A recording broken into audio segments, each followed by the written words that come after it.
Hello guys, as I discussed in last video about the need of compensation management, now we will discuss objectives of compensation management.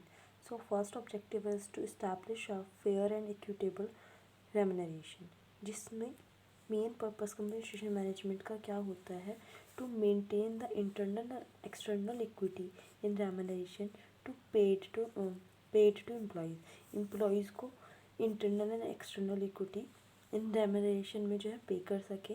जिसमें क्या है, internal equity का मतलब क्या है, जैसे हम अपनी कंसिस्टेंसी में इंटरनल और एक्सटर्नल कंसिस्टेंसी पढ़ी थी, it is same like that कि इंटरनल इक्विटी का मतलब क्या होता है कि हम सेम काम के लिए सेम पर्सन को कितना अमाउंट पे कर रहे हैं। मीन्स सपोज करो अगर सुपरवाइज़र लेवल पे अगर हम ए पर्सन को 10,000 दे रहे हैं तो बी पर्सन को भी सुपरवाइज़र लेवल पर 10,000 देंगे। बट अगर हम बात करते हैं मैनेजर लेवल की, अगर मैनेजर को हम 25,000 दे रहे हैं तो हम दूसरे मैनेजर को भी 25,000 देंगे। ये हो गया हमारा इंटरनल इक्विटी।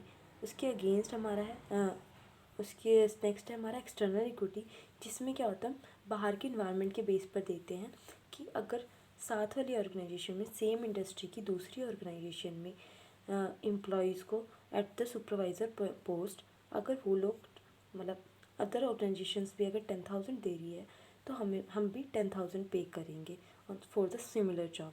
नेक्स्ट है to attract the competent personal. हम कंपनसेशन मैनेजमेंट क्यों करते हैं, ताकि हम कॉम्पिटेंट पर्सनल को अट्रैक्ट कर सकें। इसमें क्या होता है कि हम मतलब सिंपल ही है कि कॉम्पिटेंट जो पर्सनल है वो सिर्फ पैसों के पीछे नहीं जाएंगे, वो कुछ फ्रिंज बेनिफिट्स भी देखेंगे कि वहाँ उस कंपनी में क्या मेरे को डे ऑफ मिल जाएगा, या अगर मेरे को रिलैक्स चाहिए तो रिलैक्स भी मिले, मैं काम भी करूँ, मेरे को अच्छी पे भी मिले। तो ये सारी चीज़ें वो देखता है। तो इसलिए हमारे को कंपनसेशन मैनेजमेंट की वहाँ पर नीड पड़ती है ताकि हम कॉम्पिटेंट पर्सनल को अट्रैक्ट कर सकें। नेक्स्ट है to retain the present employees. हम प्रेजेंट एम्प्लॉयज़ को कैसे रिटेन रख सकते हैं, by preparing by paying the competitive compensation. अगर हम कॉम्पिटिटिव कंपनसेशन पे करते हैं तो उससे क्या हो, हम रिटेन कर पाएंगे प्रेजेंट एम्प्लॉयज़ को ताकि अगर हम उसको मतलब जो मार्केट में कॉम्पिटिटिव कंपनसेशन का मतलब क्या है, जो भी मार्केट में अभी प्रेजेंट में चल रहा है उसके लिए हम उसी सेम अमाउंट पे अगर हम एम्प्लॉयज़ को पे करते हैं ताकि वो किसी और ऑर्गेनाइजेशन में ना जाए और वो हमारे पास ही रिटेन रहे, उसके टैलेंट उसका एक्सपीरियंस हमारे साथ रहे। यहाँ पर कुछ एग्जांपल्स हैं नॉलेज सेक्टर्स के, जैसे कि एड एजेंसी हो जाती है, केपीओ बीपीओ एजेंसीज हो जाती हैं, उनको कंपनसेशन मैनेजमेंट की इस लेवल पे बहुत ज़रूरत होती है। नेक्स्ट है टू इम्प्रूव द प्रोडक्टिविटी को इम्प्रूव करने के लिए क्या करना पड़ता है, उनको मोटिवेट करना पड़ता है बाय द कंपनसेशन मैनेजमेंट के थ्रू। एम्प्लॉयज़ को मोटिवेशन इसी से मिलती है और उनका जो एम्प्लॉयज़ का मोरल है वो बढ़ता है एंड सो ऑन। ठीक है, तो मतलब बहुत सिंपल पॉइंट है, सिमिलर पॉइंट है। इम्प्रूव प्रोडक्टिविटी का मेरे ख्याल से आपको क्लियर है। अगर एम्प्लॉयज़ का मोटिवेशन बढ़ेगा, उनका मोरल बढ़ेगा तो वो हायर प्रोडक्टिविटी करेंगे। नेक्स्ट है टू कंट्रोल द कोस्ट को कंट्रोल करने के लिए मतलब जो कंपनीज़ हैं वो अपनी एडमिनिस्ट्रेशन लेबर कोस्ट को कंट्रोल करने के लिए सिस्टमेटिक प्लान्स का यूज़ करती है अंडर द कंपनसेशन मैनेजमेंट, ताकि वो इफेक्टिव कोस्ट जो है वो लगाए और इफेक्टिव टर्नओवर गेट करे, रिसीव करे। देन हम बात कर लेते हैं to improve the union management relation. Union management से क्या मतलब है, ट्रेड यूनियन। तो ट्रेड यूनियन के साथ फर्म का अच्छा रिलेशन होना चाहिए ताकि जो अगर ट्रेड यूनियंस सेटिस्फाई होंगे तभी वो अच्छी प्रोडक्शन करेंगे। ट्रेड यूनियन से मतलब क्या है, जो भी लेबर्स हैं वर्क कर रहे हैं इन द फर्म, उनकी वजह से ही प्रोडक्शन चल रही है, तो उनका रिलेशन हमारे साथ अच्छा होना ज़रूरी है। बिकॉज अगर वो बैठ जाते स्ट्राइक पर बैठ जाते तो उससे क्या होगी, हमारे फर्म की जो प्रोडक्टिविटी अच्छी नहीं होगी। तो उनको सेटिस्फाई करना ज़रूरी है।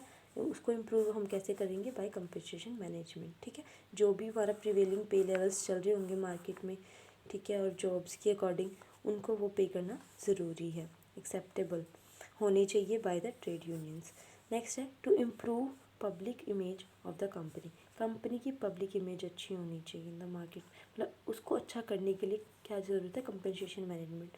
सपोज़ अब एक टाटा कंपनी की बात कर लेते हैं, उसमें एक वेबसाइट ब्रांच है। तो अगर वेबसाइट ब्रांच की बात करते हैं तो वहाँ पर मतलब पूरी टाटा कंपनी में एक कंपनी की तरह एम्प्लॉयज़ के साथ फुल मीन्स कि पूरे लेवल के साथ वहाँ पर वर्क होता है। जैसे भी हमने बिजनेस स्टडीज़ में हम पढ़ते हैं, तो एम्प्लॉयज़ को टर्नओवर के बेसिस पे बोनस भी मिलते हैं, कुछ परसेंटेज के बेसिस पे। तो ये क्या है, एक उसकी इमेज है टाटा कंपनी की। वहाँ पर अगर हम काम करते हैं तो कंपनी में पूरे प्रॉपर तरीके से हमारे को कंपनसेशन मिलेगी, इंसेंटिव्स के भी चांसेस होंगे। तो वो क्या है, एक पब्लिक इमेज है उस कंपनी की। तो उसको हमने कैसे इम्प्रूव किया, उन्होंने कंपनसेशन मैनेजमेंट रो कर रखा बाय द पर्सनल डिपार्टमेंट। तो वो बहुत ज़रूरी होता है, तो वो भी हेल्प करता है कंपनी की इमेज को बिल्डअप करने में। नेक्स्ट है टू इम्प्रूव जॉब सेटिस्फेक्शन। अब क्या होता है, कंपनसेशन मैनेजमेंट के थ्रू क्या होगा, जो लेबर्स है मतलब जो भी एम्प्लॉयज़ वर्क कर रहे हैं, वर्कर्स हैं, उनको जॉब सेटिस्फेक्शन होगी दैट कि हमारे को फेयर वैल्यूज़ किस बेसिस पे मिल रही है, हमारे परफॉर्मेंस के बेसिस पे मिल रही है, एंड हमारे काम के बेसिस के अलावा यहाँ पर अच्छा फेयर सिस्टम है उसके बेसिस पे मिल रही है। तो यहाँ पर fair rewards in exchange of their services matter करते हैं employees for their work to enhance their job satisfaction in the is the main object of the company. ठीक है, मतलब मेरे को लग रहा है आपको बाय वर्ड्स क्लियर हो रहा है। देन हमारे पास है इंक्रीज सेल्फ कॉन्फिडेंस।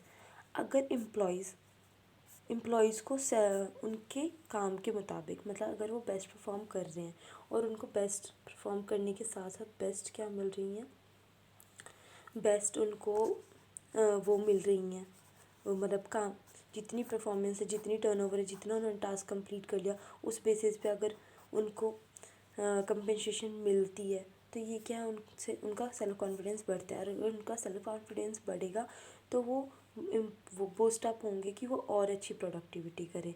देन है सिग्निफिकेंस। सिग्निफिकेंस का मतलब होता है importance of the compensation management. तो कंपनसेशन मैनेजमेंट में हम पढ़ेंगे बिजनेस में 4 मेन फैक्टर्स होते हैं किसी भी बिज़नेस को चलाने के लिए और उसकी प्रोडक्टिविटी में। Suppose that is man, 4M मतलब man, material, machine and money. तो यहाँ हम अभी बात करें मैन की, जो उन 4 फैक्टर्स में सबसे इम्पॉर्टेंट वो भी है। तो जो मैन है वो एक क्या है, लिविंग बीइंग, जिसको हमारे उसके बिहेवियर को कंट्रोल करना हमारे लिए सबसे ज़्यादा इम्पोर्टेंट होता है। तो उसके लिए हमारे को क्या करना पड़ेगा, कंपनसेशन मैनेजमेंट का यूज़ करते हैं। तो यहाँ पर हम क्या करेंगे, कुछ फेयर कंपनसेशन सिस्टम से हम क्या कर पाते हैं, उसकी फेयर कंपनसेशन सिस्टम की हेल्प से हम एम्प्लॉयज़ को जो मैन सोर्स ह्यूमन रिसोर्स है उसको कंट्रोल कर पाते हैं ताकि हमारी बिजनेस परफॉर्मेंस अच्छी हो सके। तो पहला क्या है, आइडियल कंपनसेशन से क्या होता है, इनकरेज होते हैं हमारे employees to perform the better and achieve the standard fixed, जो भी स्टैंडर्ड फिक्स किए गए प्री प्लान किए गए हैं उनको अचीव करने के लिए। फिर सेकंड है, it will enhance the process of job evaluation. अगर हमारे कंपनसेशन मैनेजमेंट क्या होगा, हमने प्लान किया होगा कि इतना टर्नओवर आना चाहिए, इतने टाइम में आना चाहिए, मीन्स सब कुछ प्लान है, उसके हिसाब से हम इतनी कंपनसेशन देंगे, ओवर टाइम की इतनी कंपनसेशन देंगे। तो हम उसी के थ्रू क्या कर पाते हैं, जॉब इवैल्यूएट। सपोज़ कि अगर 8 घंटे की एक हफ्ते में काम करने की 5 दिनों की हम सैलरी देते हैं, पर डे की 100 या 500 देते हैं, तो 5 दिनों की 2500 देंगे। तो अब क्या है, अगर काम अच्छा नहीं हुआ तो जॉब इवैल्यूएट हो जाएगी और इसी के अकॉर्डिंग हम क्या देंगे, सैलरी। सपोज सिर्फ 2000 सैलरी बन रही है 25,000 की जगह, इसका मतलब क्या है, काम अच्छा नहीं हुआ है, जॉब इवैल्यूएट होगी आपका, और साथ ही साथ आपको पता चल जाएगा आपकी परफॉर्मेंस कैसी है, क्योंकि उसी बेस पे आपकी क्या है, कंपनसेशन है। नेक्स्ट है, such a system should be well defined and uniform. System uniform होना चाहिए ताकि बायसनेस ना हो, और एक जनरल सिस्टम रहता है उससे कंपैरिजन ईजी होता है। तो यूनिफॉर्मिटी बहुत ज़रूरी होती है और अच्छी होती है। The system should B simple and the flexible so that every employee would be able to compute his own compensation receivable। अब हम बात करें कि अगर कुछ प्रोफेशनल है वो ही अपने अकॉर्डिंग से बोल देंगे कि आपकी 2000 होगी, मतलब लेबर है, मतलब जो भी वर्कर होगा उसको सेटिस्फेक्शन होगी, बस उसको ये होगा कि हाँ इन्होंने पे करना है, हमने लेना है। उनको पता नहीं चलेगा कैसे उनको मिला, तो वो अपनी परफॉर्मेंस को इवेलुएट नहीं कर पाएंगे, तो इम्प्रूव नहीं कर पाएंगे। इसलिए सिंपल अगर कंपनसेशन सिस्टम होगा हमारा, सिंपल प्लान्स होंगे, फ्लेक्सिबल होंगे, उससे क्या होगा, वर्कर को अंडरस्टैंडिंग ईजी होगी और वो अपने टास्क को इम्प्रूव करने में सेल्फ मोटिवेटेड भी हो पाएंगे। देन है easy to implement. Easy to implement होना चाहिए। सिंपल हमारे को कंपनसेशन सिस्टम बनाना है जो ईजीली इम्प्लीमेंट कर सके और उससे एक्सप्लॉइट ना हो पाए वर्कर्स, क्योंकि हमारे को दोनों का देखना है, फर्म का भी और वर्कर का भी, क्योंकि वर्कर को भी सेटिस्फाई रखना ज़रूरी है। तो इसलिए हम इसको एक्सप्लॉइट कर देंगे तो वो सेटिस्फाइड नहीं हो पाएंगे या उनकी स्टैंडर्ड ऑफ लिविंग बहुत डाउन हो जाएगी, तो इफ़ेक्ट करती है हमारे फर्म को। Then it will raise the moral efficiency cooperation among the workers.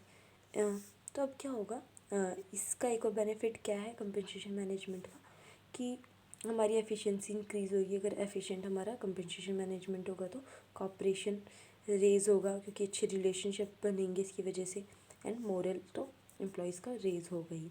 And ये 3 रिपीटेटिव इंपॉर्टेंस है, इसलिए मैं इसको डिस्कस नहीं करूँगी। देन प्रिंसिपल्स है वो नेक्स्ट वीडियो में। Okay, thank you, bye.